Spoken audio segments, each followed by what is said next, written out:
oh, you weak, you insecure. You know what I mean? Imagine if you sassy. yeah, you 21. Can you zoom something for me? That's what's gonna happen. That's what's gonna happen. Do you do anything else? What kind of kinks are you into? Are you into any type of kinks? I'm into earrings falling off in the middle of an interview. Yeah, I was like, did y'all see that? Hopefully, I'm so glad it was on this side.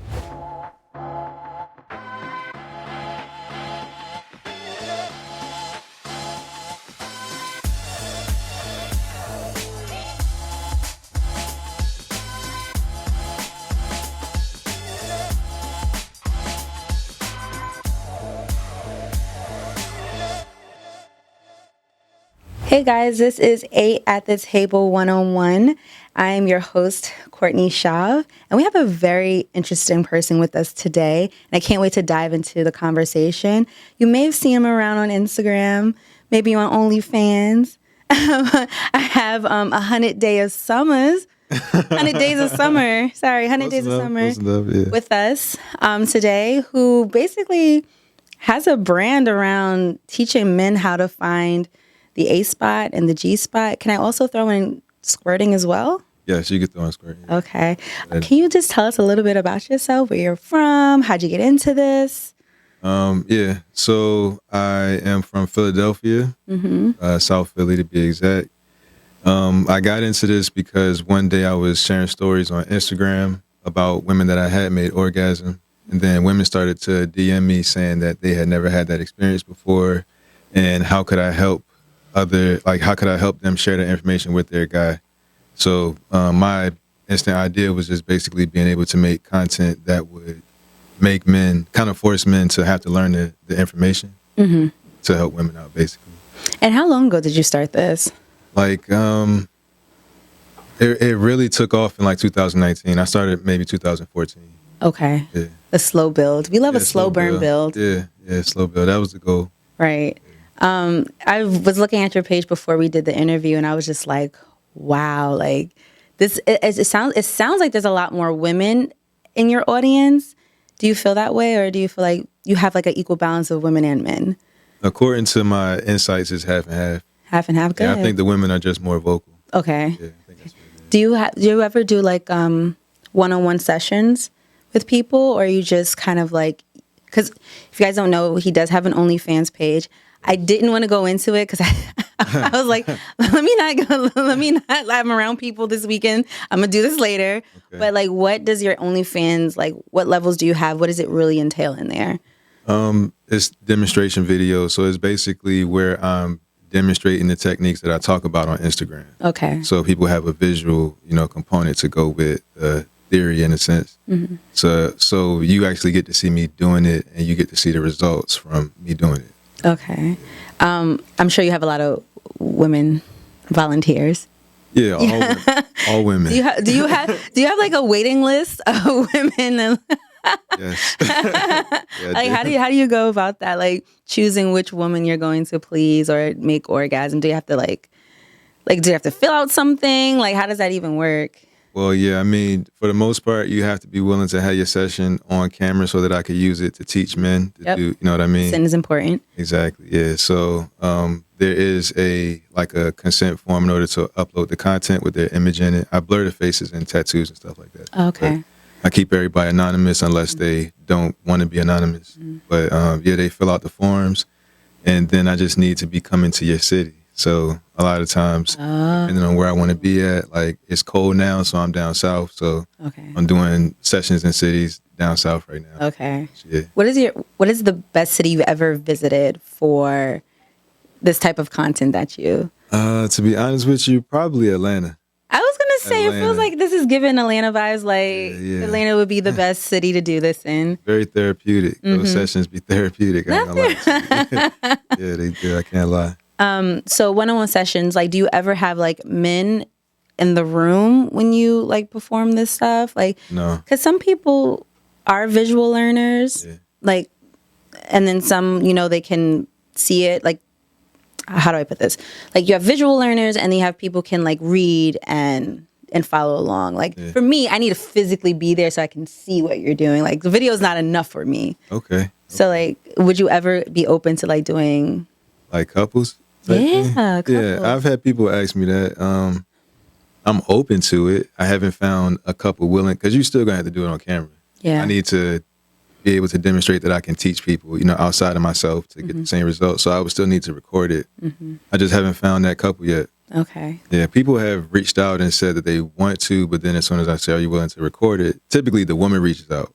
Right. Yeah. And then when I ask, is he willing to record it? Then she comes back with, never mind. So Yeah. yeah. So here's my thing. A spot, G spot. How many spots do you believe that's in the woman's vagina and anal canal? Because you can have a spot in your... Yeah, I've heard that. But I would just really just narrow it down to 2 spots, to be honest with you. Yeah, just for simplicity. Okay. You know what I mean? Because it's not like women are orgasming, so it's like the more complicated you make it, the harder it's going to be. So I focus on the G spot and the A spot because they cover a large enough area of the vagina to pretty much be the only 2 spots. Right. And for people who don't know what the G spot and it's hard to do it because there's no diagram here. Yeah, there's no diagram. But like if you can kind of describe first the G spot, then describe the A spot. Okay. The G spot is pretty much, it's about 1 and 1/2 inches in. The easiest way to find it is like to go into a woman's vagina and look for where that little hook will be. So you'll go in and you'll feel like it kind of go up. Typically where that spot is, there is where the G spot is at. The A spot is a bit different. It's from my measurements, according to my fingers, about 3.5 inches in. Okay. Yeah. But you do have some long fingers. I do have long fingers. So it's like... yeah, but about 3.5 inches, which is my middle finger, takes you right to about that spot. If you put like a woman's legs back, then it's even closer. It gets even closer, yeah. But you go to where the cervix is at, the tip of the cervix, and then you just kind of go up and you feel back and forth. And you'll feel like it feels like the part in between your finger right here. Okay. Yeah, you'll feel that, and that's where the A spot is at. It's an area. It's an area. Yeah. Okay, so what is your... Because, we had a spicy fact that went out maybe a couple of days ago that only 25% of women actually orgasm vaginally. The rest is more through clitoral stimulus. Okay, so I can believe it. Yeah. So do you find that... What is your success rate? How do you think your success rate is? Do you think it's 100% or... Because for me, like women, a lot of women are very different. Yeah, true. So it's like... Maybe the G spot's not for me. Maybe it's more my A spot, or maybe it's none of the spots, and it's just clitoris.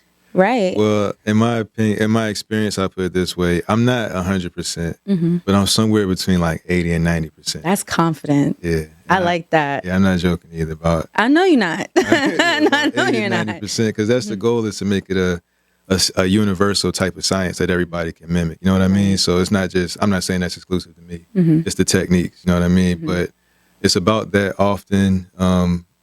Typically when women come to me, the percentages that you're saying is about what they've experienced. With clitoris, it's a lot easier. But yeah, I'm sorry. Did you ask me another question on top of that? No, the question was your success rate, and you said basically, because when we were on our way here, I was just like, women, so many different women are so different. Like, I don't know. Oh, that's what I wanted to talk about. Yeah, because women are different. Women are different. The vagina is pretty much the same, though. Right. That's what I'll say. Not as far as feeling or experience. I'm saying like the spots are always there, and the same way to find the spots is always the same way. Okay. And if you stimulate the spots, it typically works the same way. So that is just basic anatomy on that part, and that's why I like that, because it's something that every man could do. You know what I mean? Like typically it's like a woman will say connection is what created the orgasm or something like that. Well, men don't necessarily know how to create that, right, or how to emulate that, So with the anatomy, you just work in the anatomy. Now, I have found that some women don't like how high the sensation is with the G spot versus the A spot. Both of them can be overwhelming, but the one that I've seen rejected the most was the G spot. That's so interesting. At my big age, I'm 31. At my big age, I just experienced squirting for the first time. Oh, wow. And when it happened, I thought that like my whole body was going to explode. Like the first time I've ever had this feeling was like when I first had an orgasm, which was was playing with myself. And that feeling was very intense. I thought I broke my vagina. I really did. I really thought I broke it because it was so intense. Okay. And then when I was like, it's a high that you keep chasing. It's a high that you keep I can chasing. see that, yeah. And then the high came when I finally squirted, and I was like, oh, what have I been missing the whole time? Okay. And there was one, and I was on your page, and you said doing it doggy style. That's how I squirted. It was through doggy style, but it was collapsed doggy style. Oh, where you're laying on the bed? Mm-hmm. Okay. It wasn't raised up. Okay, that makes sense. Have you ever even experienced like that type of like different positions but to make a woman squirt? What's like your best positions to make a woman squirt? If she's not like if it doesn't happen for her typically naturally, then it would probably, if it happens naturally, then probably doggy style is the easiest way to make it happen. Mm-hmm. But if not, then it would be her on the edge of the bed with her legs back. Okay. Yeah. Okay. That would be typically the easiest way. If she's, that's typically where she experiences all the things she's never experienced before. Okay. In that position, yes. Okay. What is your favorite position is it with the legs pinned back? But what's your favorite position to make a woman like have a spot orgasm, G-spot orgasm, or even just squirting? Because I believe that squirting and orgasm is not the same thing. Yeah, they're not. They don't always accompany each other. No. Yeah, sometimes they do though. But so your favorite position to make a woman orgasm and a favorite position to make a woman squirt? For the orgasm, it would still be legs back, edge of the bed, but also missionary. Mm-hmm. It's just that the legs back from the edge of the bed, since I'm standing up, my stamina is better. Okay. So I like that better. But right. The from the edge of like regular missionary, I can place my weight on the pelvis that allows it creates like a stronger sensation, I guess. You know what I mean? Because it's like what I always tell men is to aim for the ceiling of the vagina, right? Mm-hmm. So if you're aiming up there, even if you do this with your fingers, if you are stimulating the G-spot and you put your hand on the pelvis, you can feel your finger. You know what I mean? Mm-hmm. If you put your pelvis on her and you do that, she'll feel your penis or whatever. You'll be able to feel right where it's at, and that creates a stronger sensation. But make me. I feel like I couldn't say that, but it make me come faster, basically. Okay. Yeah. So it's not the same for my stamina. Okay. So, yeah. Oh, I see what you're saying. You last longer. Yeah. Okay. So did you like do any like research or like, this is all from pure experience. Is any of this like in books or? I mean, I did do the theory stuff first. How did that come up? How did that come about? Like, I'm going to go to master's. I'm going to get theory of squirting. Like what? Oh, like how does that? Wish. I mean, I was like 13, I think like 12, 13 trying to, my mom had books in the house, like, yeah, so I was like 13, 14, I was entering high school, and that's when the possibility of sex was like actually becoming real, and I wanted to be able to be good at it the first time or whatever, you know. Were you good the first time? No. Okay, no, most men are. Trash, yeah. I was trash, yeah. So I was trash for a long time. Right. Not just the first time. I feel like a lot of men are trash up until like a certain point where they're like, it's not about me anymore, like. Yeah, that's what I hear. Yeah. That's what women tell me, so yeah, I could believe it. When do you feel like you got better at sex? I got better. Honestly, let me put it this way. Someone texted me. I started to do like the A-spot, like stimulation, right, with a woman one time because I was intimidated, not because I thought that it worked, but I was doing it because I heard you're supposed to grind that area, right? But I didn't think that women enjoyed that grinding. I thought women enjoyed the pounding. So I know, right? Yeah, you see my face. Yeah, it's kind of crazy, but that's what I thought. So I knew I would come fast if I did the pound, so I just did the grinding. She enjoyed it. I didn't believe it. Fast forward like another 4 or 5 years, a woman texts me and says that she came 13 times the one time we was together and 9 times the other time. And that's when I was like, oh, this might actually be working. Wow. And then I kind of went back and asked other women, like, you know, when you said right there, what spot was that? And then they were saying the same thing, that it was matching up. And then I was like, now I need to go out with some new women and see, you know. So that's kind of how that began. So this is your theory? Like, that's the theory that you're talking about? Or this? Yeah. Okay, so it came from the books. It came from my mom's books telling me where the G-spot was at. They didn't talk about the A-spot. They talked about the G-spot. I feel like that A-spot is something that's just like new. It's been there for a while, but it's like circulating now. Just now, yeah. With all the platforms that are on being sexually free and stuff like that. Yeah, it's needed though. Yeah, it is. No, it is needed. Yeah. So then, okay, your mom's textbooks, and then it's like, all right, let me test this out in the field. Yeah. You're a scientist. You're a sexual scientist. That's what I consider myself. You are a sexual scientist. What is that method that they use? You have like a hypothesis, and then you prove your hypothesis by the ends of your science experiment. Yeah. I think it's called the scientific method. I think. There we go. Scientific method. That's pretty funny. What is like, I'm sure you've met with a lot of women before, but what is your best experience? Do you have a best experience? Maybe top 3? Okay, yeah, that's easier. Top 3? That's a little easier, yeah, because it's for me, since I'm creating tutorials. To me, it's like the best ones are the ones that kind of like impress people, like shift their paradigm on like what they thought was possible and stuff. So there's a session where before I used to have my sessions, and then like when it was done, I would turn the camera off, and then I would ask them for feedback and stuff like that. This girl just started talking immediately after. Yeah. And she talked for like maybe 30 minutes, and everything she was saying was just perfect. Everything she was like, this is what sex supposed to feel like. Porn is a lie. You know, like you wasn't going hard and I was having even better sensations. She was like, you stayed in the pocket, like stuff like that. So a lot of people who watch that video, women will say, you know, I relate to what she's saying.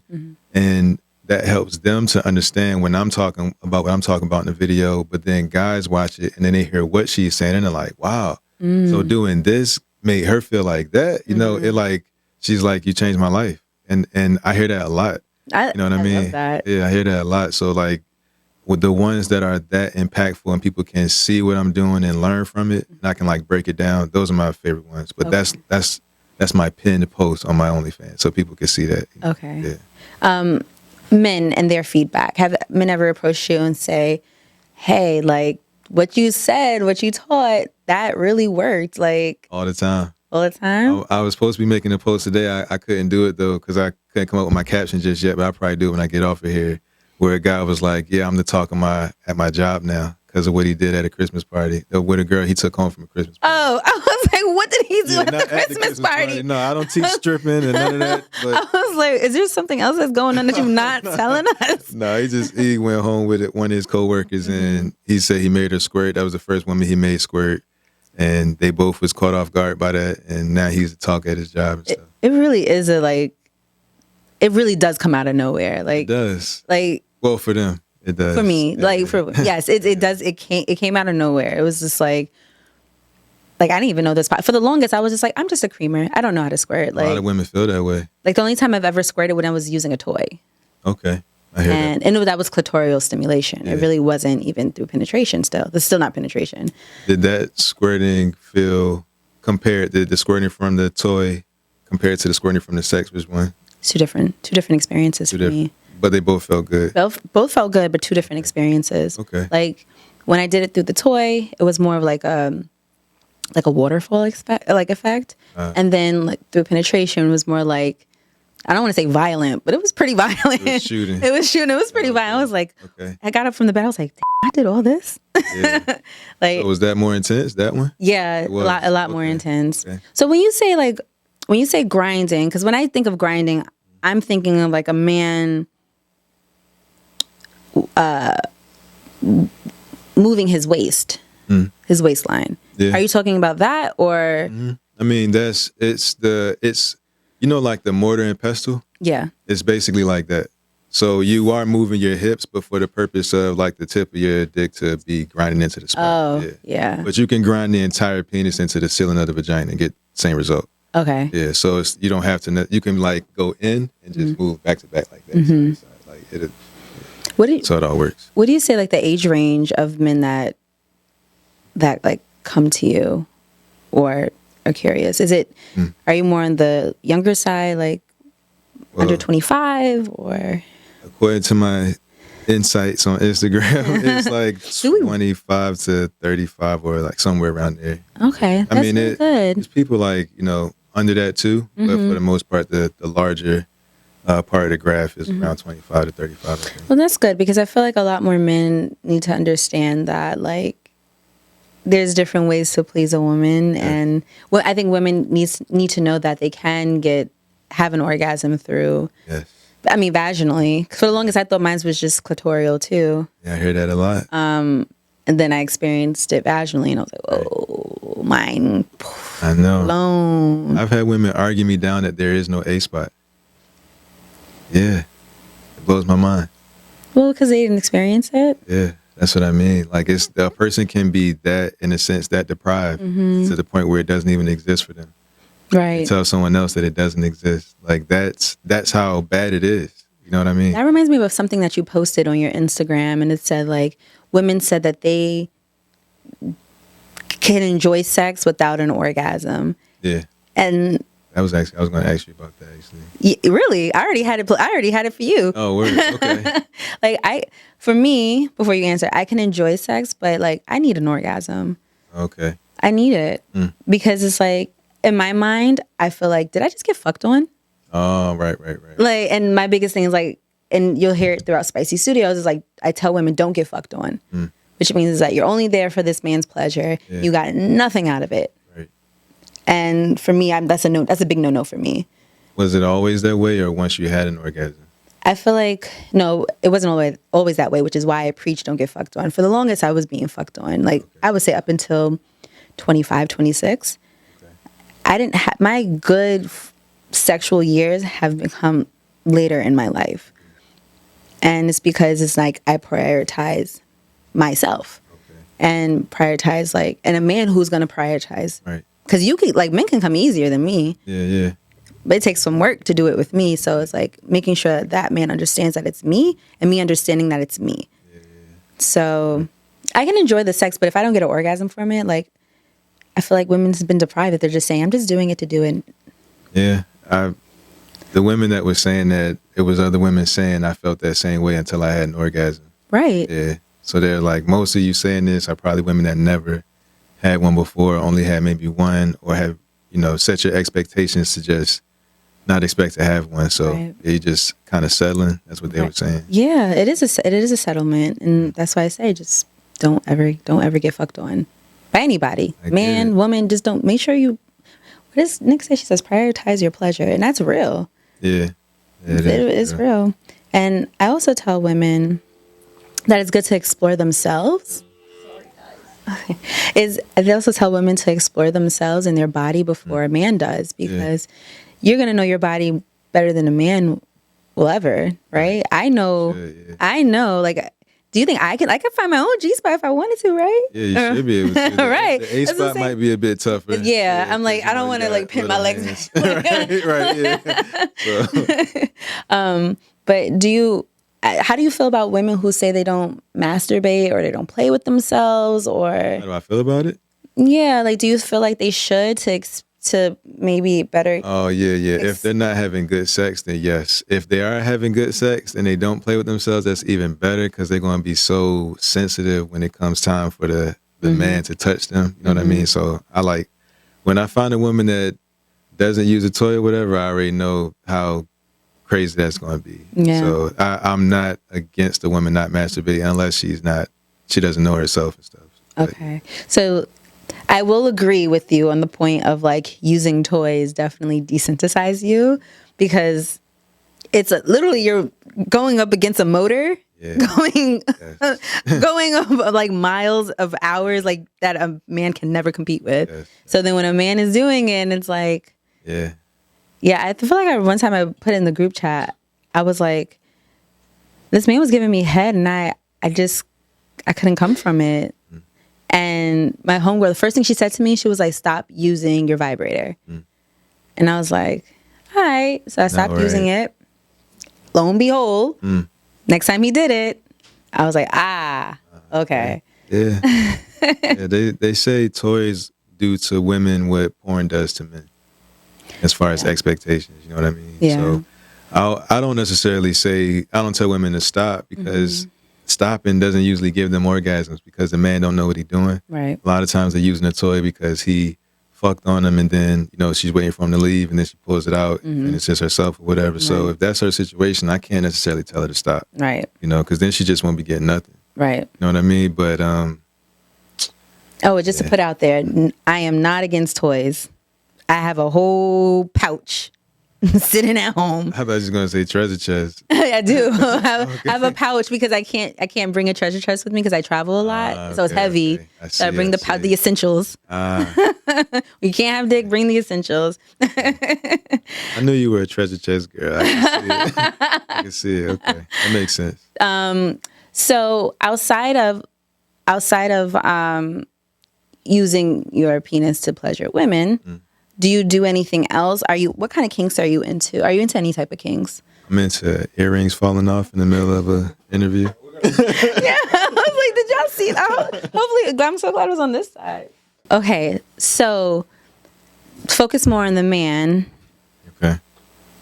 How important it is for a man to be healthy, exercise, diet, when doing what you do or trying to do what you do? It's very important because one, if you eat the wrong stuff, of course, it constricts blood flow. You need blood flow in order to have strong erections. You need to be able to not get short of breath during sessions. So of course your cardio kind of needs to be up to par.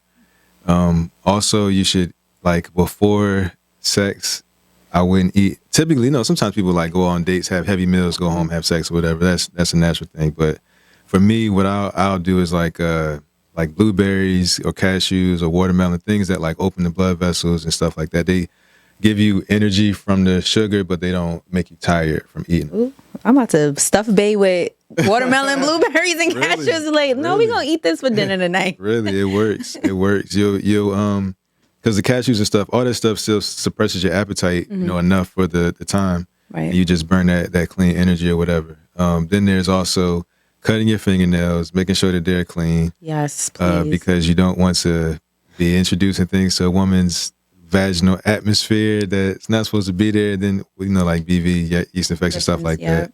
People don't think about that as much as they should. And then also, if you just ate food, then that's probably not a good time to try to eat her. But you shouldn't brush your teeth and then go and eat her either, because that's a bad thing. You open your gums up or whatever. Yep. And if there's anything happening down there, it's going to go straight through. So it's really important to think just and also think about what it's going to taste like for her.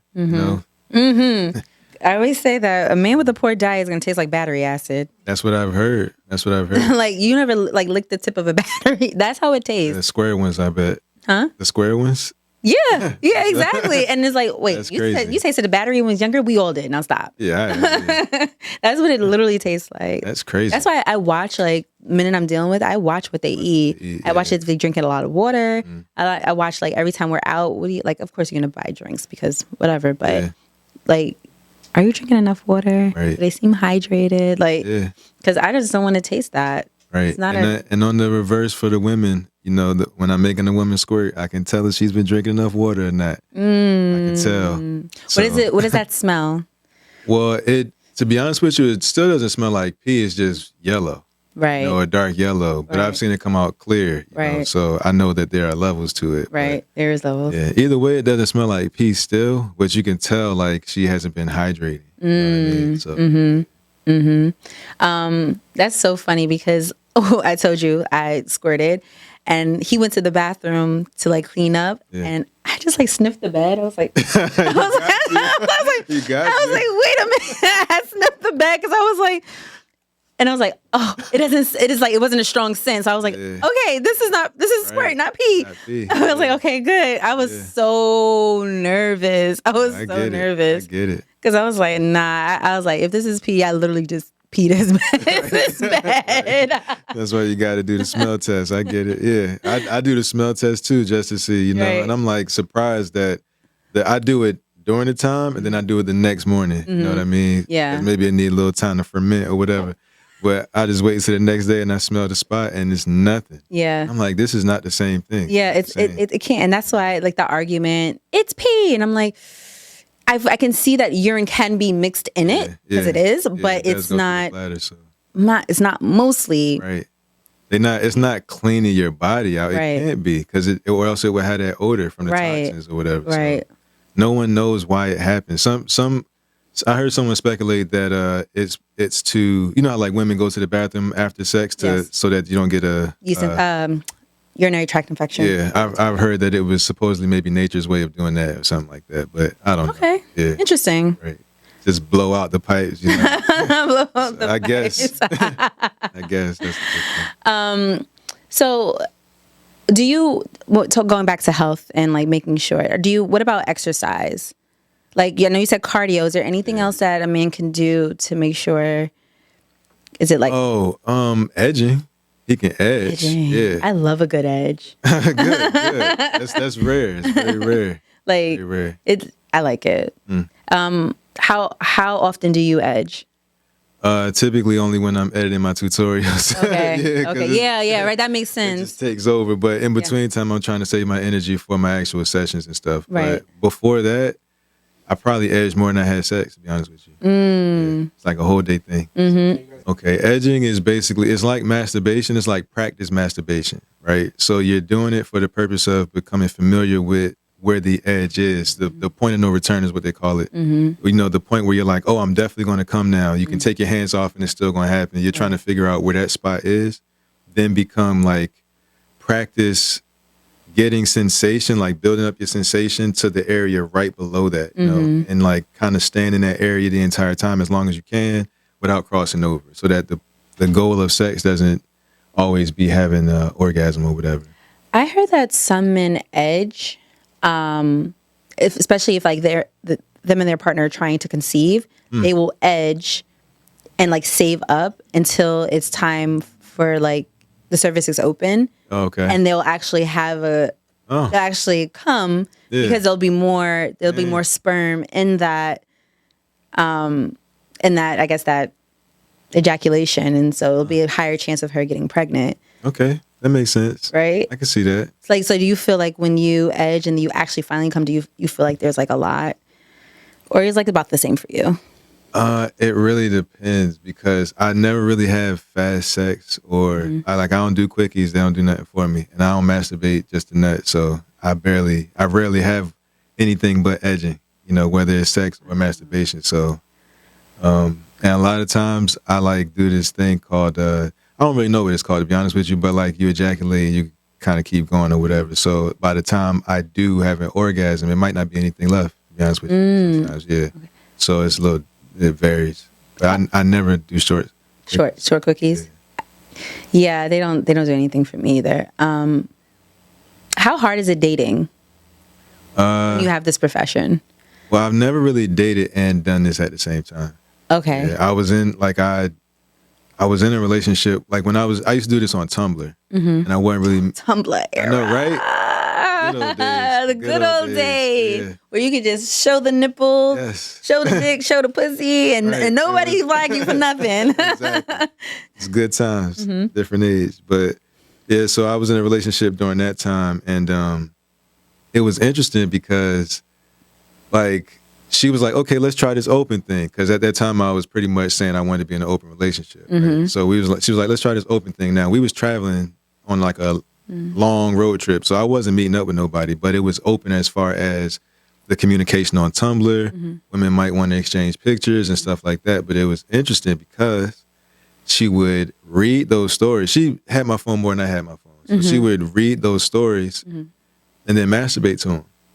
I love that. Then the next day, be like, so what did you mean when you said... Oh, wait a minute. She can't do that, right? Can't do that. Can't do that. I didn't think you could do that either, so... Wait, so was it an open relationship where it was like more polyamory, or just like monogamish, where it's like you and her, but you guys had play?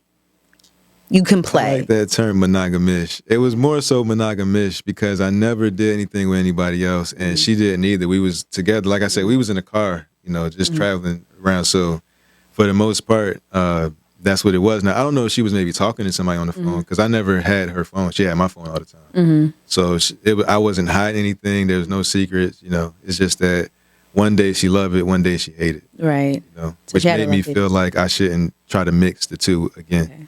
So currently you're not dating? Dating by, what you mean by dating? Getting to know women on more than a sexual level. Like, oh, yeah. I would say I'm doing that. Yeah. Okay. If you were to ever get into a relationship, would your partner need to be? Are you still looking for open relationships? In a sense, like you would need your partner to be okay with you being in an 100%. Okay. Yeah, they would have to. Well, yeah.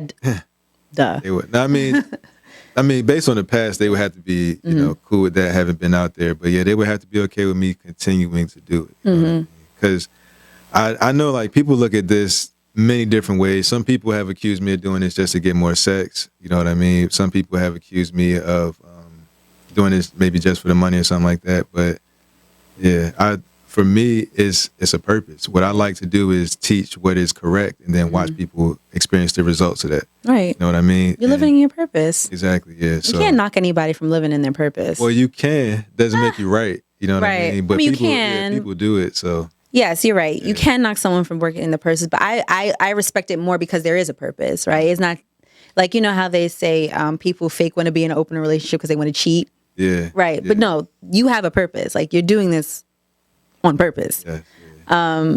So your partner needs to be okay with the open relationship. What else do they need to be okay with? They have to be responsible for their own emotions. Yeah, like I'm responsible for mine. You know what I mean? Somebody brings something to me, I don't necessarily bring something to them until that moment where I'm like, oh, since you are judging me by this standard, let me pull out my ruler and show you that we are equal in this. You know what I mean? That you aren't hitting it on the mark 100% of the time either. I'm just not bothered by it. Right. You know what I mean? So I would like them to have the same amount of emotional intelligence as me in that state, because I feel like that just makes it better. Right. Because I'm not going to always be there, whether it be a breakup or a death or whatever. I'm not going to always be able to be there for the person that I might care about the most, even if I care about them the most. Right? Not always. So they have to, like, I would feel secure in them being away from me, knowing that they're taken care of. Right. If they look at life the way that I do. Okay. Because it takes care of me. Right. You know what I'm saying? I don't have a person necessarily to do that. So I would want them to be the same way. And it doesn't mean that we don't come together and take care of each other. Right. It just means, I just think that it's a much more functional way.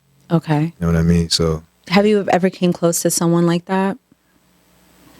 It's in spurts. It's in short spurts. You know what I mean? Like it can be, I've had people willing to try it and people open to it because they think that it makes sense, or they might even see that it's a better way. That don't make it necessarily any easier for them. You know, I've been doing this. I've been thinking this way about love, relationships, all this stuff since like 2011, 2012. I've had time to practice, research, try stuff, throw stuff away. So for someone who's just been in the monogamous frame their whole time, you know, but they find value in me and they want to be with me, then it's not necessarily easy. No, I would say, like, maybe someone who does come from more traditional monogamous thinking would be hard to date you. Yeah. It would be very hard. Have you ever thought about maybe finding? Don't they have like dating apps for people who are? Yeah. Have you been on dating apps? They've never worked for me. Okay, yeah, I hear that they don't work for a lot of people. Oh, okay. I mean, I know Instagram is low key a dating app too. That's what I hear. I hear it's number one now. That works for me. Instagram works. Yeah. Yeah. That's the one. But like the Hinge, I never tried Hinge. That one is very crazy with the leaving messages and stuff. Yeah. People say it's hilarious. Yeah.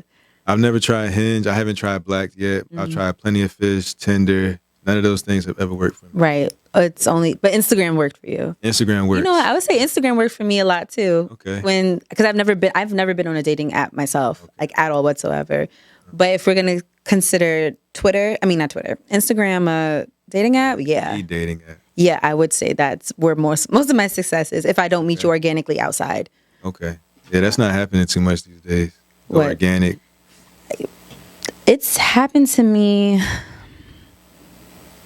a lot more lately than it has back then. Well, back then because it was the pandemic and everybody was inside, right? Indoors, yeah. But like now that, sometimes I'll go out sometimes and I'm like, oh, I met someone by going outside, which is very rare. But I feel like in New York City, it's easier to do that than if you live in a smaller city, Yeah, 100%. All right. Okay. So back to your love life, because I'm very interested. Okay. Have you ever been in love? I've been in love. Oh man, I had to say this. I've been in love one time. Okay. No. I'm sorry. No, I've made love to one person. You've made love. Yeah, I've only made love to one person. I've been in love several times. What is? Okay, because I have to dissect all of that. Okay. You've made love to one person. Were you in love with that person? And then what is the difference between making love and just having sex? Okay, so for you, I made love to a person that I was beyond in love with. I can't even really explain it. And it was like, it was because of the imperfections of the relationship, like the things we overcame and still came back together. Like every time it got stronger and stronger. So then I found myself having basically the best sex of my life, like brought a tear to my eye. You know what I mean? Okay. But ironically, it wasn't the best sex of her life. She was actually feeling very remorseful and convicted because we were Christians at the time. So, that's an interesting dynamic, Okay. and I was putting her through a lot too. So here I am experiencing a lot of forgiveness, which is making me love her more. But at the same time, she might have been becoming hardened to me. But yeah, that's the woman that I made love to. Tear to an eye. Wow. Poetic. Yeah, tear to an eye. Seriously. I ain't let it drop though, because I'm a real. Thugs don't cry. Oh. But it came to the door knocking. It was right there. Wow. So you was outside with the radio. Listen, on baby, some real please, shit, baby, please. Actually, I did do something like that. Yeah, when I messed up, I was definitely sitting on her steps for hours waiting for her to come home. Yeah. Oh, wow. Okay. But you've been in love several times. I've been in love several times, yeah. Friends or women that you were involved with? Typically it happens, yeah. Like a woman, it happens fast too. It be happening fast. I hate to make this about zodiac signs, but what are you? I never tell. You never tell? I never tell anybody. I could just Google you, right? You're very Googleable. I could just Google you real quick. I'll do a quick Google search after this. I'll have to look myself. Okay, I'm going to change that up. You can't change all the sites. That's crazy, yeah. So several, and it happens fast. Let me put it this way. It used to happen fast. I don't fall in love anymore. Okay. Yeah. Do you really think it was love? Do you think it was more lust and infatuation than it was love, or you really think that this was love? The way that I know when it's lust or love is how I feel after I come. I hear a lot of men that say that. It's very real. Post-nut clarity. Yeah, post-nut clarity. So that's how I distinguish between those situations. How I feel after I came, that I still want to be there, that I want to put up with her shit when I got annoyed and, stick it out and stuff like that. So, yeah, it's a handful. Like, I can count on one hand. Or how many times you've been in love? Yeah. And it happens fast. Like, what's fast to you? Shit. Well, the last one was a couple months.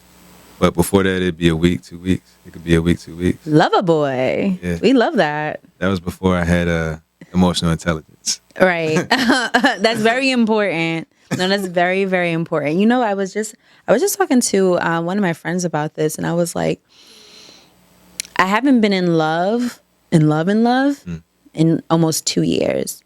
And what I thought was love was more infatuation. Okay. Because I feel like when you love someone, there's certain things that you need to know about this person.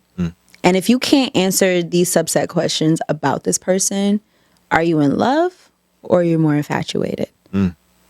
And you got to ask yourself, what are these questions? What are these questions that I need to know about this person in order for me to properly love them? If you can't answer any of them, or like majority of them, it might be more infatuation than it is. That's at least for me as a woman. Men, like you said, post-nut clarity. It's post-nut clarity for you guys. For me, it's like, what do I need to know about this person to really say? Because I used to fall in love quick. Like, oh, I love him. Right. He made me breakfast. I love him. Right. Oh my God, I'm pregnant. Oh, I'm pregnant now. Like, you know what I mean? But now it's like, I kind of want that slow burn, that slow, passionate burn where it's like, I'm building up to get to know this person, to say, oh yeah, I love them. Yeah. Because I feel like you should love someone before you're in love with them. Right. Not the other way around. Right. Yeah. Now, you know what typically brings that? That no one wants to participate in? What? arranged marriage? Letting your parents pick based on their child that they know better than anyone else and the results that they got in their life, crossing that together and then being like, this one. And then you get that slow burn with this stranger that you have to build actual intimacy with, I can see that, but I'm thinking about my parents and thinking about which boyfriends they liked and which ones they didn't. And I'm just like, I don't know if I want them to pick for me. No, but ass. I'm like, I don't know. If it was up to my father, give me a nice country boy who works with their hands. And I'm like, good pick. Right, it is, right? Nothing wrong with that, right? Need a little bit more. If it was up to my mom, God rest her soul, it would be, I don't know what my mama would pick, but I just feel like it just wouldn't, I don't know. But then you say you have to get to know them, right? Yeah, so you it's like build it. Yeah, that's a slow burn right there. Not a cool off like we typically do, I heard a rabbi say this, by the way. That's what he said. He said Western relationships are like taking hot food, putting on a cold plate. It starts off hot, then it cools down. And he said, meanwhile, our Eastern relationships are like putting cold food into a hot pot. It starts off cold, but then it heats up, starts cooking and shit. This doesn't pertain to people who actually just completely resent their husbands, though. Well, because you can get an arranged marriage and not really fuck with them for a long time. It's happened before. You could. Because when I was in high school, I had a friend who's Bengali. Okay. And they practice arranged marriages, and every person and she was open to it. Okay. Every person that was brought to the table, she was like, I resent this man. Can't stand him. And it's like, what do you say to women who are in arranged marriage like that, where they just don't like the man that they're with, or they're not even physically attractive to the man that they're with? I know. Yeah, that's a huge thing. Yeah. I would ask them if they have observed our relationships, which one do they prefer? That's what it be. It's like, because there's going to be pros and cons with each one. Yeah. You know what I mean? So it's like, if in that relationship, you might be resentful of the man, maybe you're not as attracted, maybe he's more faithful than American men or something like that. And you have to weigh that to see which one you think is more important. Yeah. Because I know certain issues they experience because of that restriction. Yeah. Right. Then there's certain things that we experience because we don't have restrictions. So yeah, I can agree that there's pros and cons to everything. I just personally don't. My parents can't. Yeah, I wouldn't want an arranged marriage either. Me personally, because I don't want to be married. So imagine if I had to. Yeah. So I could see, I see what you mean in that, especially in those typically happen in places where the men are the dominant and the woman has to be subservient. That's like how they're typically raised a lot of times. So I could see how they would feel slighted by that. Yeah. Yeah. So you don't want to be married? No. Why? I don't. Because some people think it's like, because I don't want to be bound by the law, governments in our shit. That's kind of part of it. And then others is like, this is a commitment, and it's a long ass commitment. It is. It's for life. In front of God and in front of your family and friends. Yeah. So what's your reason? I mean, well, when I started to do self-inspection on myself and really ask myself why I was doing what I was doing in the past and what I really want and all that type of stuff, I started to ask myself the question about marriage, why did I want to do it? And I didn't really have a good answer. I didn't have an answer. I was doing it because that's what everybody else was doing. I was doing it because I was a Christian and that's what you're supposed to do. That's good Christian boy. Yeah, good Christian. Yeah, I was. So once I got out the church, it was like, well, man, do I still want to get married? If I'm changing every 10 years, you know what I mean? It's like, if I look back at who I was 10 years ago, I'm like, damn, imagine if I'd have did it there. So I just can never feel that's just me and my personal happiness. Now, I think marriage is the best thing for society. That's what statistics say. So I'm not against marriage. Me personally, I don't want to do it. I don't think that, currently, I don't think it's being used for the original function. We're doing an evolution of it, and I don't know if it really works in the favor of men today. Because women are so sexually liberated, to be honest with you. Yeah. I don't know if it works in the favor of a man to go against his nature in that way, unless you have a woman that's that understanding. I don't think it's a bad thing to have companionship for life. I think that's healthy. Right. You know what I mean? But my best companion is me, to be honest with you. Yeah. I mean, the best person you can love is yourself. Yeah. I would disagree. Okay. I would say that for me, I grew in a 2-parent household. My parents were married for 33 years. Okay. And I've seen it all. I've seen it all. Like growing up in a 2-parent household, I've seen it all. I've seen the ups, they were up, and I've seen the downs when they were down. And I think what's very consistent about my parents' marriage was that, like you say, you evolve. You're a human and you're going to evolve. Seeing them love each other in their phases of involvement, like from one place they were here to now, like just forever evolving creatures, forever for loving each other as they're evolving and not saying, "Oh, you used to be like this time."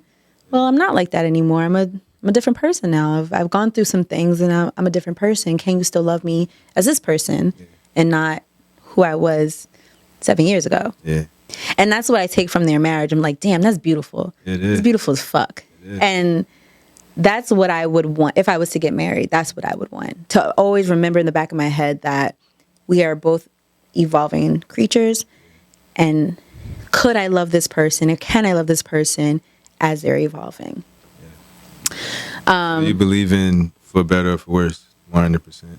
Not 100%, because there's some shit I'm not taking. Like, you're hitting on me? Oh, yeah. I'm out. Like, anything physically abusive, like, now we got to tussle, right? Like, I'm not here for physical abuse. Like, I don't like hitting men, and I damn sure don't want no man hitting me. Yeah. Infidelity. It depends. Okay. It really depends. That's fair. Because I know people like, oh, as soon as he cheats, I'm out. But then you get JoJo from the blog, he cheat one time, and you go back to him every single time. It's different in a marriage, though, right? It should be. It's very different in a marriage. It's like, can I forgive you? Because the first step is forgiving the person, right? Yeah. Can I forgive you to let this go? And did you learn from this? Because you're not going to keep doing it on me. Right. All right. Did you learn from this experience? Like, damn, I really hurt my partner. Yeah. Do I want to do that again? Right. Do I want to have that feeling again? And I think it's all about like forgiving that person and the person are really understanding what they did was wrong or messed up. How do you think a man would stop though? I don't know. I think it's different for every man. But I hear this. I hear it like if I get on my live or whatever. Women always ask me about men cheating, and I understand the expectation. I find it. What I ask is, where do they teach men how to overcome that aspect of themselves? You know what I mean? Because loving someone isn't enough. No, it's never enough. Yeah. Love is not enough. Yeah, no, I agree with you. Love is definitely not enough. There's other things that need to happen. But you're right. Who are teaching men how to overcome that part of their life? I don't know. No one can answer that, but we all have this expectation. Right. You know what I'm saying? So I always liken it. It would be like if you was to tell a woman, I don't want you to love anybody else. And she would say, okay, of course. But then you say, yeah, and I mean no one else. Like, I don't want you to have children and then possibly love them more than me. Oh. How would she feel to have to fight against her biological imperative? Yeah, that's going to be hard. Yeah, as the time ticks on. So you think that cheating is biological for men? I don't think. Or cheating, loving. Wanting to what do you consider cheating? Let's go back there. What do you consider cheating? Cheating would be like, not necessarily sleeping with another person, but breaking like a bond of commitment or like maybe an unwritten contract that you have, verbal contract. That would be cheating. We're in a relationship, monogamous relationship. You break the binds of that or the boundaries of that, and that's cheating. Okay. Yeah. Now, of course, because polyamory can be almost the same thing, but there's a contract or agreement. Right. So that's not cheating. But, right. Yeah. So you're saying that men or just men having multiple? What are you saying that's biological for men? Because I'm not getting that. The desire to procreate with as many women as possible. The innate desire to do that. Okay. Yeah. Like women have an innate desire to procreate, to be mothers, an innate desire, stuff like that. So that's what I mean. That's such a hard. You see me like it's hard for me to swallow that because I'm just like. I get it. Do you desire to still be admired by other men while you're in a relationship? To still be seen as attractive by other men? If I'm being honest, yeah.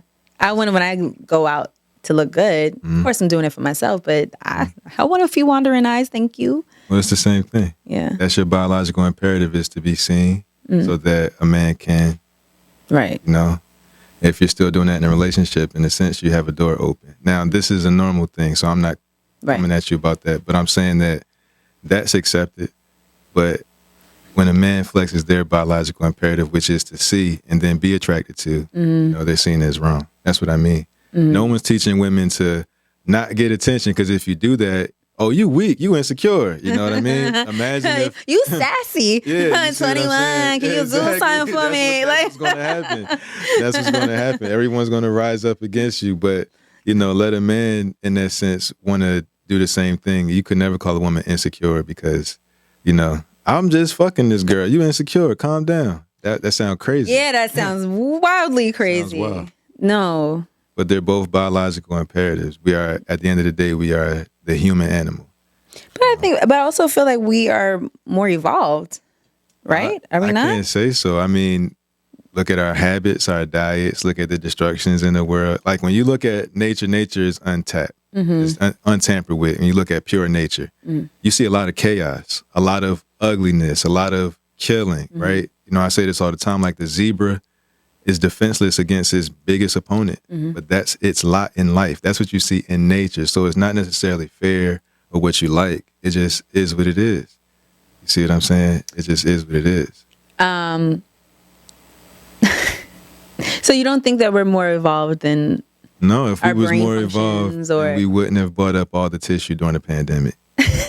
no, but or smuggling eggs at this point. I don't know what the hell is going on. I don't know what the hell is going on. Toilet paper and eggs. I don't know how. I don't understand what the fuck is going on. That's what I mean. We are animals at the end of the day. A lot of us are dumb. I'm really not even gonna like sugarcoat that. Like what I see on Twitter, I'm just like, are we fucking for real right now? Yes, we are. No, we can't be. Yeah, we really we can't be. Serious, I'm like, come on, y'all. We can't be this slow. But that's what I mean.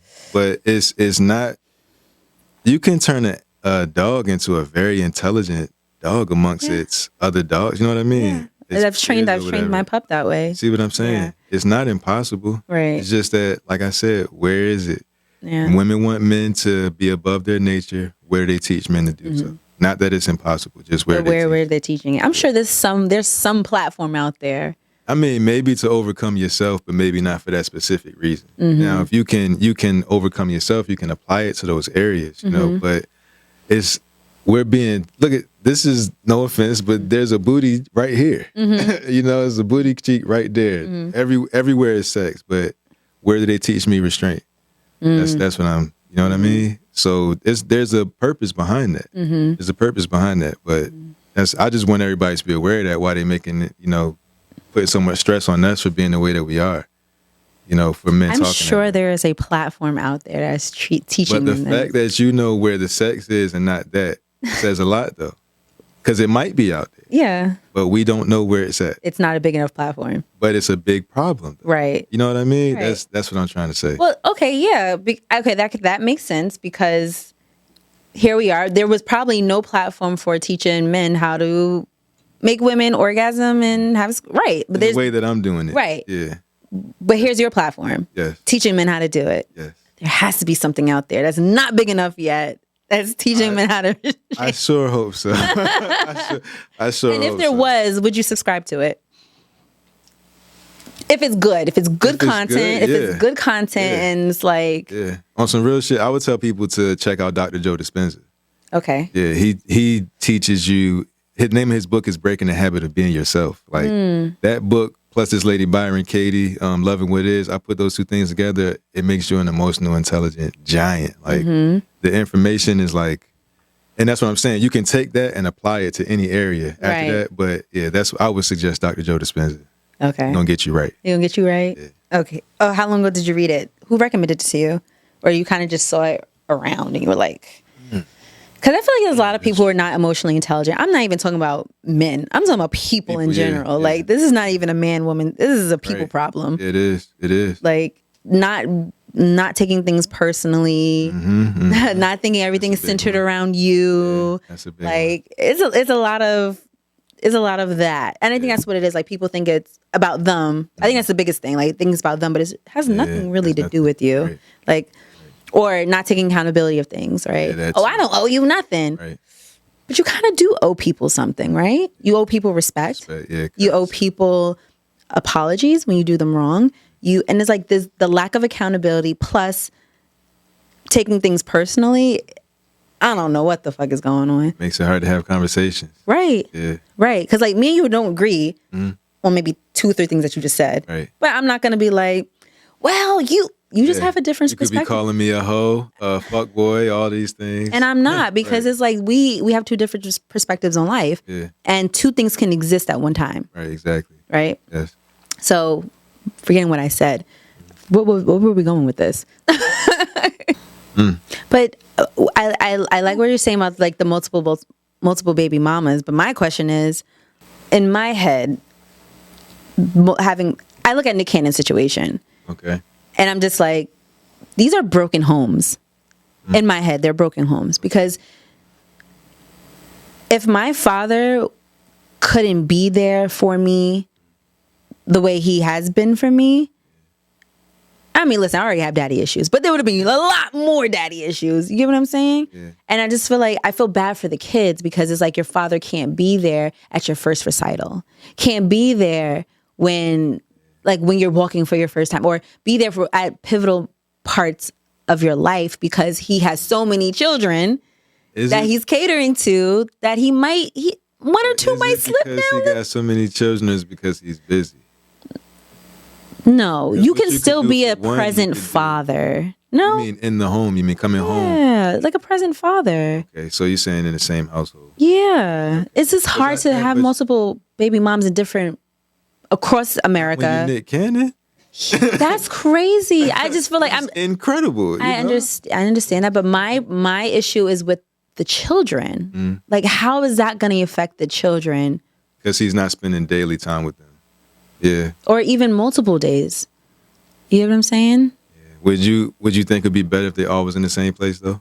It would be better. Think so? It would be better, even if it is with multiple women. Yeah. It would be better if they were all in the same place. But having 3 kids on the West Coast, 5 kids on the East Coast, it's like, what you doing, bro? Just a little bit. And I know it's like, it's a different caliber because, he has money. Because he can be there at the drop of a dime. You know what I mean? That's the only thing that I think makes that situation a bit different. But I don't think that is ideal. You know, but if I had a choice of an absent father, I prefer Nick Cannon. Daddy can give me money. I got all these daddy issues, but my daddy feed me money. Yeah, it would have been better. I don't know. It would be better if they were all in the same household. But they probably won't. He did try, though. He tried that route. With who? With Mariah. Mariah was, Mariah Carey. You know she wasn't. I didn't know until after that. Yeah, she wasn't going to deal with that. Yeah. You could just see who she is as a woman. She wasn't going to go for that. But that's a bigger issue. But isn't that a bigger issue in marriage? Is like when you get into something, even relationship or marriage, you shouldn't be losing yourself. Period. Like you can't. You can't. I'm not losing myself. I'm not losing myself when I get into a relationship. I'm not doing it. This is who you met me. Yeah. And you can't change that. This is who I am. And I don't expect a man to do that either. Okay. I don't expect that. Now, okay. I just think it's so odd when I see people lose themselves in relationships. I know it happens often. It's what's required. That's so crazy to me. Because think about it this way. Imagine if you said, I'm not going to change, right? And nothing you do is causing me any turmoil, so that's fine. But imagine if what I'm doing is causing you turmoil. You're going to want me to change, or I'm going to lose you, right? No, what's going to happen is that you're not for me. Yeah, that's what I'm going to move on. That's what I mean. I'm not asking you to change because you said you're not going to change. But that's why it's required. So we're going to take you out of the situation. What is typically asked is that there's compromise, 50-50, meet me in the middle. You know what I mean? So I relinquish something, you relinquish something in order for us to make it. Right. So that's typically where it happens, is where the person loses themselves, is the fact that they are becoming a different person for the person. It's just certain things that I get some things you can relinquish in a relationship. Yes, there's certain things, but my core, what makes me me, I'm not giving up that power. I'm not doing it, and I don't expect you to do that too. And if you don't, that's okay. We are not meant for each other, right? And we move on. Yeah, that's it. True. But when you are, legally binded, you try to make it work. Yeah, but don't you? My thing is like, don't you find out this stuff before you get married? No, people change every 10 years. Right. I get that. Mm-hmm. But at the year that you're about to get married, this is something that you do not know? Like, well, let me tell you this. If you could date a woman for 10 years and then marry her, then we could find out. But you can't do that. You can't do that. No woman's letting you do that. No. She's going to think you don't take her serious. Not that you're doing investigative journalism. I'm really trying to figure out if you're worth marrying. Right, she wants you to know that within 6 months to 12 months, for real. But I think that's wild. I don't think you know anybody that quickly either. Like when I see people get married like within a year of knowing each other, I'm like, damn, how y'all do that? That's crazy. I don't even think I really know that's when you. It's hot and heavy a lot of times. It makes sense, with the way that you're seeing things based on the experiences so far. You could forecast, I could be with this person forever. Mm-hmm. And then your subconscious kicks back in and those honeymoon chemicals die down and you see that first red flag and y'all had that first argument. This is why I say I want that slow burn. Because I feel like with the slow burn, I get to see that. Yeah, true. I get to experience that a lot more. I don't know if we can completely, because you're always going to know, like your partner's always going to change and something, you're always going to learn something new. Right? People get comfortable. Right. But you're always going to learn something new. Yeah. So, but I think having the slow burn allows me to, I guess, understand that person or get to know that person a lot more before. As best as possible. As best as possible. Because I just, There's no way to be able to tell the future, No, not at all. Yeah, so. Well, thank you, 100 Days of Summers, for coming out to Ate at the Table 101. You have been a pleasure to speak to. Where can people find you? You can find me on Instagram at 100 Days of Summer. You can find me on Twitter at 𝗔𝗕𝗢𝗓. You can find me on OnlyFans as 𝗔𝗕𝗢𝗓. You can find me on YouTube as 100 Days of Summer and 𝗔𝗕𝗢𝗓. And that's pretty much everywhere. Thank you so much for having me. Of course. I am your host, Courtney Shav, and that has been another episode of Ate at the Table.